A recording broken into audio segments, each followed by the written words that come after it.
the man who could shut down entire factories across Asia with a single phone call, was sitting on a broken plastic crate in a flooded alley in Cavite, eating sardines out of a dented tin. No security, no assistance, no one calling him sir. And the people standing shoulder to shoulder with him, the grease-stained mechanics, the teenage apprentice who had just split his only cup of rice, even the government official who once toasted champagne with him under chandeliers in Manila, had no idea who they were sharing food with. 3 decades.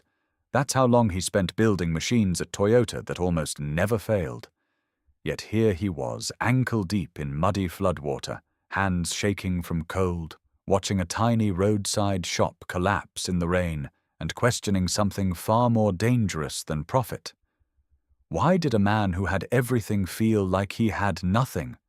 And more importantly, why would someone that powerful choose to disappear right before making a decision that could change the future of this entire neighborhood? By the end of that week, his secret would explode. Careers would shift, land would be saved, and one quiet mechanic in Cavite would unknowingly alter the direction of a global empire. But before any of that happened, he had to decide whether to stay a nobody or reveal the truth. Why would a senior executive from Toyota walk away from climate-controlled boardrooms in Nagoya to become a nobody in a leaking roadside talyer thousands of miles away? Not for publicity, not for promotion, not because he was forced out. He left at the peak of his power. For Hiroshi Tanaka, success had stopped being a goal. It had become routine. Quarterly reports that always beat projections. Precision metrics plotted like heart monitors of a perfectly healthy company. Kaizen charts tracking microscopic improvements. Perfect margins. Predictable growth. Predictable praise. In meetings, people didn't challenge him. They nodded. In factories, machines didn't hesitate. They obeyed. Everything worked. That was the problem. Because somewhere between optimizing supply chains and eliminating inefficiencies, Tanaka noticed something unsettling. The machines were evolving, but he wasn't. He began waking up before dawn, not because of deadlines, but because of a question that refused to let him sleep. If efficiency is everything, why does it feel like something is missing? Why did victories feel rehearsed? Why did applause echo hollow? Why did the numbers keep rising, while something inside him felt like it was quietly declining? He had built systems that minimized waste. But what if, in the process, he had minimized something else? Something human. Something impossible to measure on a spreadsheet. And the most dangerous part? He couldn't explain it to anyone. Not the board, not his family, not even himself. So instead of announcing a sabbatical, he made a decision that made no strategic sense. He would remove the title, remove the suit, remove the safety, and find out what remained. Not in a laboratory, not in a corporate retreat, but in a place where survival wasn't theoretical. In a place where value wasn't calculated, it was felt. He didn't know exactly what he was searching for, only that if he stayed where he was, he might lose something that no amount of profit could ever buy back. In executive meetings, Tanaka often heard the same descriptions repeated whenever the conversation shifted to Southeast Asia. Filipino workers. Resilient. Creative. Loyal. Smiling even during hardship.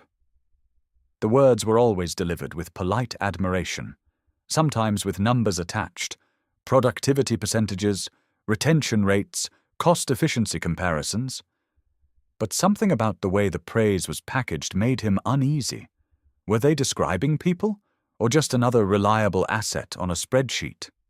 He noticed how easily executives romanticized struggle as long as it improved output. He began asking himself a quiet, uncomfortable question. Was Filipino resilience a cultural strength, or a corporate advantage being exploited? Was that warmth genuine, or just survival wrapped in a smile? The more he heard the stories, the more they felt too perfect. too convenient, too profitable. And Tanaka had built his entire career on one rule. If something sounds too efficient to question it. So he made a decision that would have shocked his board if they had known. No press announcement, no corporate delegation, no cultural exchange program. He didn't even inform his deputy. He cleared his calendar under the excuse of private leave. Then he did something no one at his level had done in decades. He booked a one-way ticket to the Philippines. Not business class with staff. Alone. No press. No tailored suits. No assistants hovering with tablets. No translators. Just a small, worn tool bag. Inside it a few mechanics' gloves, basic hand tools, and something far more dangerous than equipment. A plan to disappear. Not to observe from a hotel balcony. Not to conduct interviews from a safe distance. But to step directly into the grease and noise and uncertainty. To find out whether the stories were exaggerated. Or whether somewhere, in a roadside shop far from corporate strategy, there was a truth no boardroom presentation could capture. And he was willing to risk his identity to find it. In Das Marinas, he found the kind of place corporate presentations never show. A small talyer squeezed between a sari-sari store and an empty lot overtaken by weeds. It wasn't struggling. It was surviving. Barely. The roof sagged in the middle, patched with mismatched sheets of metal that rattled whenever a truck passed. Rainwater dripped steadily into a plastic bucket that had clearly been there for years. The concrete floor was cracked like dry earth, darkened permanently by oil that would never wash out. The air carried a thick mixture of diesel fumes, burnt rubber, and something metallic, the scent of things pushed far beyond their intended lifespan. This was not a place built for comfort. It was a place built for endurance. The owner, Mang Connor, stood with arms crossed, hands permanently stained black from decades under engines that had long since given up on themselves. He looked at Tanaka's posture first. Too straight. Then at his hands. Too clean. Then at his eyes. Too observant. A slow grin spread across his face. You won't last 2 days. It wasn't cruel. It was factual.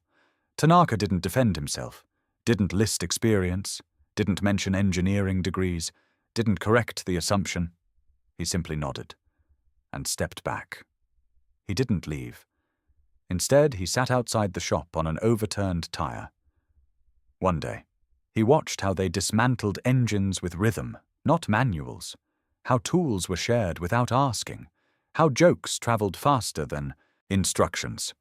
2 days. He studied the unspoken hierarchy who led without shouting, who solved problems without credit, who stayed late without complaint. 3 days. He noticed something no corporate culture seminar had ever taught him. No one complained about what they lacked. They focused on what could still be saved. By the third afternoon, the sun beating down on corrugated metal, sweat soaking through his borrowed shirt, Tanaka understood something critical. He wasn't being tested on skill. He was being tested on humility. And he was willing to wait as long as it took. He expected chaos, loose systems, improvised shortcuts, corners cut in the name of survival. That's what the spreadsheets implied. Low-cost regions meant compromise. That's what the analysts said. Instead, he saw precision disguised as improvisation. A radiator leaking steadily onto the floor was sealed with a strip of rubber cut from an old slipper, not randomly but measured, shaped, tightened with deliberate pressure. A carburetor that should have been discarded was recalibrated using scrap wire, bent at exactly the right angle, tension adjusted by feel alone. An engine that had been declared dead by another shop was revived not with new parts, but with instinct, listening to the rhythm of combustion like a doctor listening to a heartbeat.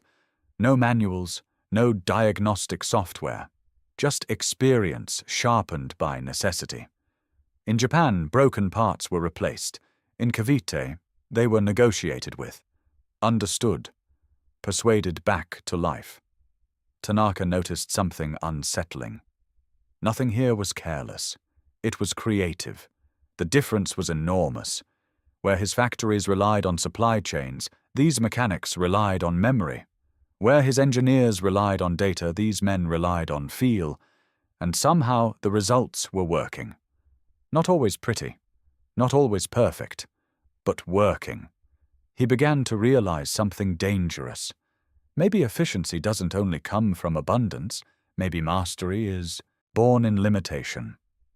For the first time in years, Tanaka felt his certainty loosen, just slightly. A hairline fracture in a belief he had built his career on. That innovation required resources.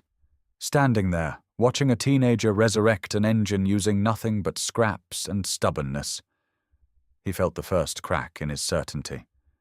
And he wasn't sure whether to resist it or let it spread. On the fourth day, Mang Connor pointed to an old Tamaraw FX. "If you can make that run, you stay." Tanaka nodded. He worked 12 silent hours, not as an executive, as a mechanic. By sunset, the engine coughed, then roared. The shop went quiet. No one clapped. But they looked at him differently, not impressed, respectful. At lunch, a teenager named Jojo split his salted egg in half. "Kuya, kain tayo." Tanaka refused. Jojo insisted. He had never seen generosity like this in a place with so little. In boardrooms, generosity required strategy. Here, it required nothing. He wrote one word in a small notebook that night. Malasakit. A farmer arrived with a broken jeep. He couldn't afford repairs. Mang Connor fixed it anyway.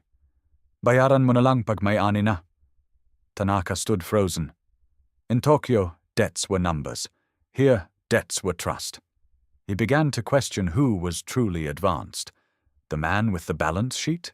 Or the man who never let his neighbor fail? Some locals began whispering. The quiet mechanic's hands were too precise. He diagnosed engine knocks by touch. Rumors spread. "Dating engineer siguro? Baka may tinatakasan sa Japan." Tanaka stayed silent. But inside, something was shifting. Then the storm came. Relentless rain. Floodwaters rising. Shops drowning. The talyer filled with mud. Tools rusted in minutes. Tanaka expected panic. Instead, the mechanics ran to rescue elderly neighbors. Jojo carried furniture through waist-deep water. Mang Connor spent his savings on rice for flooded families. No one saved their own belongings first. Tanaka felt something break inside him. This was not efficiency. This was humanity. A stranded official arrived during the flood. He stared at Tanaka. Recognition flickered. The executive could reveal himself. He could call helicopters, security, extraction. Instead, he stayed, shivering beside the others, eating canned sardines shared among 10. For the first time in his life, he was respected without a title. When waters receded, a developer appeared, offering quick money for the damaged land. "Sell now. Start over somewhere else." Mang Connor stared at the contract like it was a funeral paper. 40 years of work, reduced to ink. Tanaka understood. If this shop died, so would something sacred. That night, under a dim bulb, he reached into his tool bag and pulled out a satellite phone. He called headquarters in Nagoya.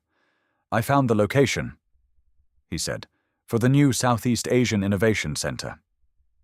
Silence on the line. "Cavite." Confusion. He didn't argue. He gave coordinates. The next morning, black vehicles arrived. Lawyers, engineers. The same official stepped out. He walked past everyone and bowed deeply to the grease-stained mechanic. "Tanaka-sama." The neighborhood gasped. Jojo dropped his wrench. Mang Connor stepped back. The quiet man removed his cap. "I came to find a better engine," he said in Tagalog. "You showed me a better heart." He didn't buy the land. He formed a partnership. The talyer would become a community-driven engineering hub. Mang Connor chief consultant, Jojo full scholarship to Japan, every mechanic shareholder, the old rusted sign, preserved in glass at the entrance. Tanaka worked 3 more days in overalls before leaving, finishing the Tamaraw. not as a CEO, as family. Back in Japan, Tanaka no longer wore his $1 million watch. He wore a woven bracelet Jojo had given him. In Japan, they build machines that never fail. In the Philippines, they build people who never give up. He had gone to Cavite to test a workforce. Instead, he rediscovered his soul. And maybe the real question isn't why a billionaire disguised himself. Maybe it's this: when was the last time someone's kindness changed you? Tell me in the comments. Because sometimes the greatest innovation isn't technology. It's choosing to see the humanity in the person standing beside you.